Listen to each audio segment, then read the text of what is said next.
Good day and welcome to FDM, the channel dedicated to feather data models. Well, it's time for an update. Today I'm using figures up until the 12th of January, yesterday. And here you see South Africa's rank in terms of number or a random selection of countries and sorted by the total number of cases per population size. So globally per country, globally that figure is 1.2%. 1.2% of the global population has had the virus. In South Africa it's almost double that figure, 2.2%. Namibia, which previously was just below the average, now slips to just above that average. And here you see the ranking of countries. United States fared the worst, 7% of the population infected. Israel also pretty high, 6.1%. UK 4.7%, and so on. Germany's having quite a bit of an outbreak, it seems. They move up a few spots this week. India, huge amount of people, but as a percentage very small of a big population. And so on. Japan doing well. Pakistan, Japan, all of these guys, extremely small percentage of the population that's been infected. Okay, now let's look at the fatalities or the deaths. Let's sort on deaths. And here you see as a percentage of the number of cases, how many of those cases ended up in fatalities. And for example, Egypt and China, although they have very low cases as a percentage of total population, the fatality rate is quite high. Same for Australia. South Africa also, we are on the high side.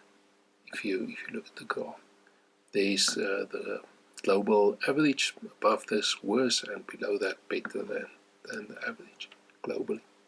The UK doing a bit better than before, but still a pretty high figure.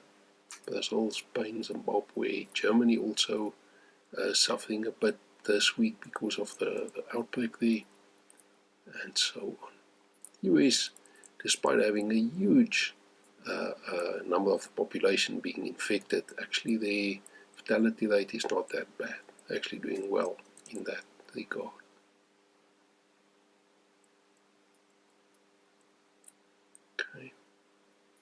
Okay, let's look at South Africa. I'm going to open FDM for that.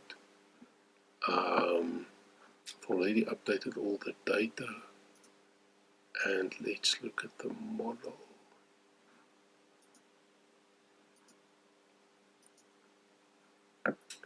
Okay, so here you see the new infections as a percentage of the population size. Small, very small fraction, tiny fraction that's newly infected each day. There you see the figures for the US and for South Africa. US actually struggling.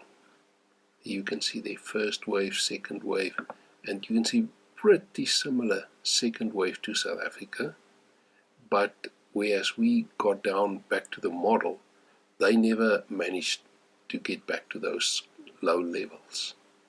And they eventually started ticking up, and they a bit wonky at the moment. It's difficult to say if they are turning or not, but I suspect they are peaking as well. South Africa, as I said last week, we can hope for the peak. It certainly looks like a peak forming. Still early days to call it that, but if this is indeed a peak, of course we'll have a very rapid fall from here going forward. Now within a week or two the schools will open, and that might push it up a bit, and we might see this kind of a thing. But hopefully that would have a small impact, and this fall will continue. And we can go back to the model soon. This is actually our third wave. We go to zoom in on South Africa. If I look at South Africa in isolation, we had our first wave there. And then the hard lockdown happened. That's level 5, level 4, level 3, level 2, level 1 lockdown, and now we're back on level 3 since the end of the year, end of last year. Okay, so there we had sort of our first wave, second wave, and third wave. We're in the middle of it. Hopefully it's turning, and hopefully we can come back to the model. You can see the lockdown not really impacting the figures. Maybe that uptick there was the result of the lockdown. It's difficult to say. But bad news, the virus keeps on raging on, and good news, it seems we are peaking. Hopefully we can get this one under control soon. Well, that's it. See you next time. Bye-bye.